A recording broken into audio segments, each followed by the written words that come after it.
Taiwan's president emphasizes defense amid growing China threat. Amid rising threats from China, Taiwanese President Tsai Ing-wen on Friday said the self-governing island is determined to strengthen its defenses.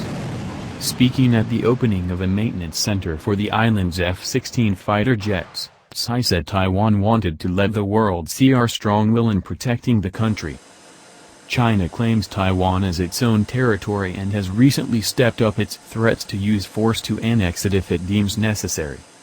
China has protested recent moves by the U.S. to boost government and military contacts with Taiwan by staging war games in the Taiwan Strait. China's defense ministry said the drills were a necessary move responding to the current security situation in the Taiwan Strait and were meant to safeguard national sovereignty.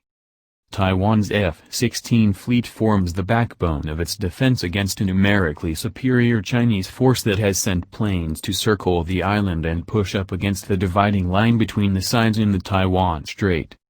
Taiwan is upgrading the existing fleet of F-16s and buying 66 of the latest version of the fighters. It's also investing in its domestic defense industry. The new maintenance center will reduce the time required to keep the jets in the air, Tsai said. Building up our defense industry is the cornerstone of Taiwan's national defense and it enhances the combat capability of the army. It's a symbol of Taiwan's determination, Tsai said.